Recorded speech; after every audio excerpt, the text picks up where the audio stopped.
আসসালামু আলাইকুম।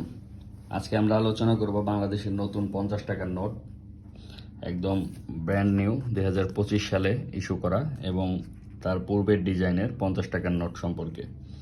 তো দেখেন, আমরা পূর্বের ডিজাইনটা নিয়ে অ্যাট ফার্স্ট আলোচনা করি। এই নোটটায় হাতের বাম পাশে, নোটটার বাম পাশে ব্যবহার করা হচ্ছে শেখ মুজিবুর রহমানের ছবি এবং ঠিক মাঝখান বরাবর রয়েছে জাতীয় স্মৃতিসৌধের ছবি। এবং নোটটির বিপরীত পাশে দেখেন মই দিয়ে যে শিল্পাচার্য জয়নুল আবেদিন একটা জল রঙে ছবি এঁকেছিলেন, সে মই দিয়ে যে কৃষকরা মানে খেটে এক ধরনের হাল বাচ্ছে, মানে চাষাবাদ করার জন্য যে জমি প্রস্তুত করা হচ্ছে সেটার একটা প্রতিচ্ছবি বোঝানো হয়েছে। যে কৃষকদের যে কষ্ট বা সংগ্রাম, সেই জিনিসটাই ফুটিয়ে তোলা হয়েছে। তো আমরা যদি নতুন ইস্যুর নোটটায় যাই, দেখেন একদম ঠিক শেখ মুজিবুর রহমানের ছবির পরিবর্তে এই নোটটায় ব্যবহার করা হচ্ছে আহসান মঞ্জিলের একটা প্রতিচ্ছবি, যেটা পুরান ঢাকার সদরঘাটে অবস্থিত।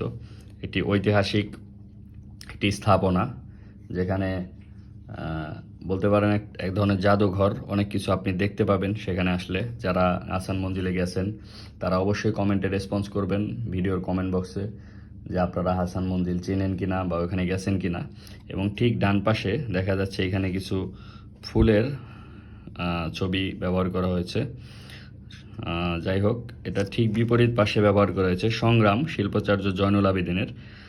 তো জয়নুল আবেদিনের ছবিটা কিন্তু ঠিকই আছে, জয়নুল আবেদিনের যে ছবি সেটা আছে, কিন্তু শুধুমাত্র ছবিটা চেঞ্জ করে দেওয়া হয়েছে। এটা ছিল হচ্ছে হাল বাচ্ছে মই দেওয়া, আর এটা হচ্ছে সংগ্রাম, কৃষকদের বা মানুষদের যে এক ধরনের সংগ্রাম, গরুর গাড়ি চালানোর যে সংগ্রাম, যে গরুর গাড়ি চালানোর যে প্রথা ছিল, একসময় গরুর গাড়িতে মানুষ বিভিন্ন জায়গায় যাতায়াত করত, সেই হিস্টোরিটা তুলে ধরা হয়েছে। তো এই নোটটার মধ্যে সাধারণত ব্যতিক্রমটা একটু কম হয়েছে আমার কাছে মনে হচ্ছে। শুধু সম্মুখ ভাগে শেখ মুজিবের ছবির পরিবর্তে হাসান মঞ্জিলের ছবিটা দেওয়া হয়েছে এবং জাতীয় স্মৃতিসৌধের পরিবর্তে এখানে ফুল ব্যবহার করা হয়েছে। কিন্তু পিছনের পাশে কিন্তু জয়নুল আবেদিনের যে চিত্র সেটাই রয়েছে, শুধুমাত্র চিত্রটা চেঞ্জ হয়েছে অনেকটা।